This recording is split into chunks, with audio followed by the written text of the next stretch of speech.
She joked, "Don't be so dramatic, it's just a work husband," about her coworker. I replied, "Professionalism is key." What she didn't expect was me becoming friends with her work husband's actual wife at the company picnic. The information we exchanged led to 2 breakups. The term work husband is a funny little piece of corporate jargon, isn't it? It's meant to be cute. It's a harmless platonic stand-in for the real thing, a person you share spreadsheets and inside jokes with instead of a mortgage and a life. It's supposed to be a joke. But the thing about jokes is that they're only funny when everyone is in on them. For the last year of our relationship, I was not in on the joke. My girlfriend Kate and her work husband, a guy named Alex, were inseparable. Alex was the star of every story she told about her day at the marketing agency. Alex and I totally nailed the presentation today. You won't believe the hilarious thing Alex said in the meeting. Alex brought me a coffee this morning. He just gets my caffeine needs. He wasn't just a coworker, he was a main character in the story of her life. And my role was gradually being downgraded to a supporting cast member, maybe even an extra. At first, I tried to be the cool, understanding boyfriend. I'm a software developer. My world is logical. It's code and syntax and clear, definable problems. I understood teamwork. I understood friendship. But this felt different. It was the little things. It was the way her phone would light up at 10 o'clock at night with a text from him, and she'd smile at the screen with a look she used to reserve for me. It was the way she'd mention an inside joke between them, then stop and say, "Oh, never mind, you had to be there." I was increasingly not there. The red flags weren't just popping up. They were holding a full-blown parade. For my birthday, Kate got me a very nice, very sensible sweater. It was a great gift. Practical, thoughtful. Alex, I found out later, got her a rare first edition copy of her favorite book, something she'd mentioned wanting once, months ago. He had remembered a passing comment. I had apparently become the guy who received sensible sweaters. The contrast was not lost on me. I decided to address it. I chose my moment carefully. One evening, when we were just relaxing on the couch, I didn't accuse. I didn't yell. I just asked. "Hey," I said, my voice calm. "Can we talk about Alex for a second? It feels like you guys are really close. Sometimes it feels like a little too close." The shift in her demeanor was immediate. Her relaxed posture stiffened. The warm smile was replaced by a look of weary condescension. It was the look of a patient teacher dealing with a particularly slow student. "Oh, this again?" She sighed. "I can't believe you're bringing this up. He's my friend. He's my work husband. It's a joke. It's what people say." "I get that," I said, trying to keep things level. "But the constant texting late at night, the fact that you seem to share more with him about your day than you do with me, it just feels like it's crossing a line." And then she said it. The line that became the title of this whole sorry saga. She laughed a short, sharp, humorless sound and said, "Don't be so dramatic. It's just a work husband. The real issue here is that you're letting your insecurities get the best of you. It's not an attractive quality." My insecurity. There it was. The classic get-out-of-jail-free card. My valid concerns about her emotional affair were not in fact valid. They were a symptom of my own personal failing. My gut feeling wasn't a response to her behavior.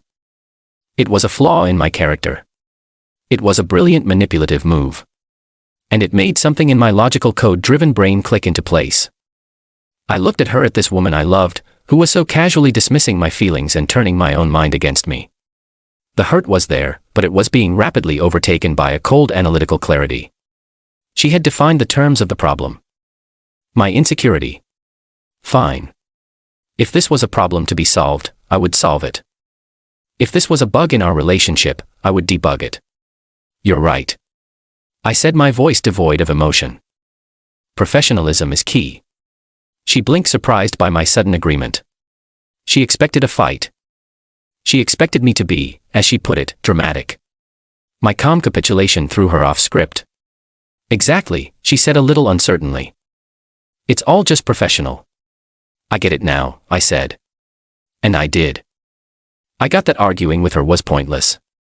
Arguing with someone who refuses to acknowledge the premise of your argument is like trying to debug code that isn't there. From that moment on, I stopped arguing. I stopped complaining. I just started observing. I became a data analyst in my own relationship. The company picnic was the perfect opportunity for data collection. It was an annual event, a big, family-friendly affair held in a sprawling park. Kate had insisted I come. "It'll be good for you," she'd said. "You can see how normal and professional everything is. It will help with your, you know." What she meant was that she wanted to parade me around. She wanted to use me as a prop, as living proof that her home life was stable and that her relationship with Alex was completely above board. I was to be the smiling, secure boyfriend, a walking testament to her innocence. I agreed to go. Not for her reasons, but for my own. I wanted to see them in their natural habitat. I wanted to observe the data points in real time. The picnic was exactly as excruciating as I'd imagined. Forced fun, lukewarm hot dogs, and a mandatory volleyball tournament where marketing executives tried to relive their glory days. I watched Kate and Alex, and it was just as I'd suspected. It wasn't one big, obvious thing. It was 1,000 tiny ones. The way he'd put his hand on the small of her back to guide her through a crowd. The way they'd share a look across the field that conveyed a whole conversation. The way she'd laugh at his jokes, a genuine, uninhibited laugh that I hadn't heard from her in months. They moved around each other with an easy, practiced intimacy that screamed familiarity. They were a team, and I was a spectator. I felt a familiar pang of that insecurity she was so concerned about. But as I watched them, I realized it wasn't insecurity at all. It was certainty. I was certain I was being played for a fool. I needed a drink. I wandered over to the large, shaded pavilion where the drinks were set up. As I was filling a cup with lemonade, a woman standing next to me sighed. "I swear, if I have to hear the phrase synergistic branding one more time, I'm going to lose my mind," she said to no one in particular. I chuckled. "Tell me about it. I think my brain is starting to melt." She smiled, a tired but genuine smile. She looked to be about my age with kind eyes and a weary expression that I recognized because I was wearing the exact same one. "You're a +1 too, huh?" she asked. "Is it that obvious?" "It's the look," she said. A unique blend of boredom and existential dread. "I'm Emily, by the way. My husband is Alex." My heart stopped for a beat. Alex.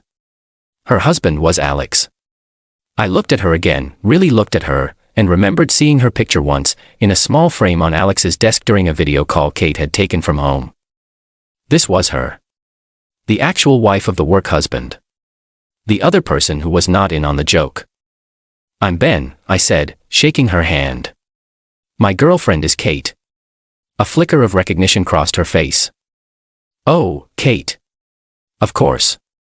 Alex talks about her all the time, says she's the only one at the agency who gets it. The dream team, he calls them." "That's them, all right," I said, my voice carefully neutral. "They seem to work really well together, always putting in the late hours on those big projects." I was fishing. It was a shot in the dark, a simple line of code to test a theory. And her response was the result that changed everything. She frowned slightly. "Late hours. That's funny. He's been telling me he's been leaving at 5 on the dot every day for the last 2 months to go to the gym before coming home. He said work has been really slow." Boom. There it was. The first critical piece of contradictory data. The first undeniable proof that the narrative I was being fed was a complete fabrication. Our eyes met, and in that moment there was a silent mutual understanding. We were two separate people, living in two separate realities, being told two separate sets of lies by the same two people. "The gym," I said, letting out a slow breath. "Right. He looks like he's in great shape." We stood there for a moment in the awkward silence, the cheerful sounds of the picnic fading into the background. We both knew what was happening. We were two lonely planets that had just discovered they were orbiting the same deceitful sun. "Well," Emily said, forcing a bright smile that didn't reach her eyes. "It was really nice to meet you, Ben." "You too, Emily," I said. "Hey, you know, Kate and I have been meaning to have you and Alex over for dinner sometime. Maybe I could get your number and we can coordinate." It was a perfectly plausible, perfectly normal suggestion. But we both knew it was a lie. It was a cover story. It was the only way we could exchange contact information without raising suspicion. She gave me her number, I gave her mine, and we went our separate ways, back to our respective roles as the happy supportive partners. But the game had changed. I wasn't just collecting data anymore. I had found a collaborator. I waited 2 days. I didn't want to seem too eager. Then I texted her. "Hey, Emily, Ben here. That was some picnic, huh? Up for a coffee sometime this week? I think we might have some project notes to compare." Her reply was almost instant. "I'd like that. When and where?" We met at a quiet, anonymous coffee shop halfway between our respective workplaces. The awkwardness was gone, replaced by a grim sense of purpose. We were two auditors about to go over the books of a very corrupt company. The conversation was methodical, almost clinical. We weren't there to cry or to rage. We were there to compare facts. "Okay," I started, pulling out a small notebook. I felt like a detective. "Last month, on the 15th, Kate told me she and Alex had to fly to Chicago for a one-day last-minute client presentation, a red-eye flight, back the next morning." Emily consulted her own mental notebook. "That's impossible," she said, shaking her head. "Alex told me he was going on a solo overnight fishing trip to a lake in Wisconsin that weekend. To de-stress, he even sent me a picture of a fish." "Let me guess," I said, "a stock photo of a largemouth bass." Her eyes widened. "How did you know?" "Because Kate sent me a picture of the Chicago skyline from her hotel room that I later found on a travel blog." We continued like that for an hour. It was a devastating, point-by-point deconstruction of their lies. The late nights at the office were dinners at fancy restaurants. The business trips were weekend getaways. The team-building exercises were concerts and wine tastings. We uncovered a systematic, long-term affair. A whole secret life they had built, funded by our trust and enabled by our willingness to believe their increasingly flimsy excuses. The worst part was the small, personal betrayals. Emily told me about a beautiful, antique locket that had belonged to her grandmother, a family heirloom that had gone missing from her jewelry box a few months ago. She had been heartbroken, thinking she had lost it. My blood ran cold. I described the locket that Alex had given Kate for her birthday. The one Kate had told me was a lucky find from a vintage shop. It was the same one. He hadn't just cheated on his wife. He had stolen from her to give a gift to his mistress. That was it for me. This wasn't just about a work husband anymore. This was about a fundamental lack of character, a deep and rotten dishonesty in both of them. "So what do we do?" Emily asked, her voice quiet but firm. She wasn't crying. Her face was set with a hard, determined anger that mirrored my own. "We don't confront them individually," I said, the plan forming in my head. "If we do that, they'll just lie. They'll spin it. They'll try to turn us against each other, say we're imagining things, that we're the crazy, insecure ones. They've been working as a team to deceive us, so we have to work as a team to expose them." "What do you have in mind?" she asked. "A final presentation," I said. "A performance review. We get all four of us in a room and we present our findings. No yelling, no drama, just the facts. We give them the professionalism they're always talking about." The setup was surprisingly easy. I told Kate that my insecurity was hurting our relationship and that I thought the four of us, me, her, Alex and Emily, should all go out for dinner to clear the air and prove that we could all be mature adults. Kate loved the idea. She saw it as a victory, as me finally surrendering to her version of reality. She probably thought she'd get a new social media quote out of it. "True love is helping your partner overcome their own demons." She convinced a reluctant Alex to agree. We chose a neutral location, a quiet restaurant with a private back room. Emily and I arrived first, together. We sat at the table and waited. Kate and Alex walked in a few minutes later, laughing about something. The laughter died on their lips when they saw us sitting there, waiting for them. A united front. The confident swagger drained out of them, replaced by a look of dawning horror. They had walked into a trap. We didn't raise our voices. We didn't make accusations. We just presented the data. I started. "On May 15th, I began, my voice as steady as a line of code. Kate, you told me you were flying to Chicago. Alex, you told Emily you were in Wisconsin. In reality, you were both checked into the St. Regis Hotel in Aspen. We have the credit card statement." Emily took the next point. "On June 3rd, you claimed to be at a late-night brainstorming session. You were actually at a Coldplay concert. Section 104, Row B. A friend of mine saw you. She sent me a picture. We went back and forth, laying out the timeline of their affair with cold, dispassionate precision. We detailed the lies, the fake alibis, the stolen locket. With every fact we presented, the color drained further from their faces. They tried to interrupt, to deny, to deflect. This is insane, Kate sputtered. You've been spying on us. This is a violation of our privacy. No, Emily said, her voice like ice. This is a violation of our marriages and our relationships. Privacy is for people who aren't actively lying to their partners. You gave up that right. When we were done, the silence in the room was absolute. They had nothing left to say. Their web of lies had been so thoroughly dismantled that there wasn't a single thread left for them to cling to. I stood up. I believe this performance review is complete, I said. And my professional assessment is that this partnership is terminated. Effective immediately. Emily stood up as well. I concur, she said, looking at Alex with nothing but contempt. Pack your things. I want you out of the house by tomorrow. And then we did something they never expected. We turned and we walked out of the room together. We left them sitting there in the wreckage of their own making. Two colleagues who had just been handed the worst performance review of their lives. The aftermath was messy, but it was their mess, not ours. Kate bombarded me with texts and voicemails, a frantic mix of apologies, accusations, and declarations of love. It was all just noise. Alex, apparently, tried to win Emily back, but she filed for divorce the next day. Kate and Alex tried to make a go of it, of course. They had torched their lives for this affair, so they had to at least try to prove it was worth it.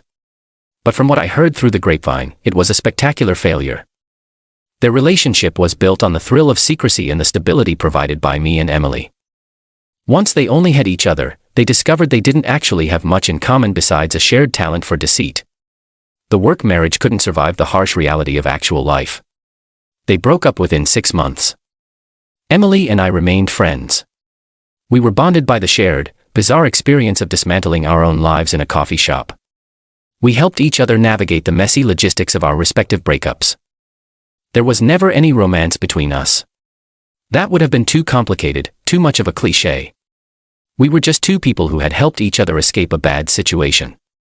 We were allies.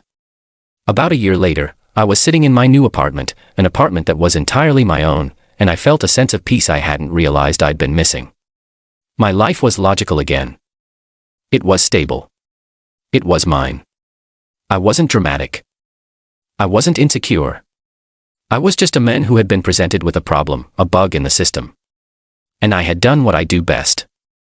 I had gathered the data, identified the error, and written the code to fix it. And the fix was simple. I just had to delete the lines that were causing the crash.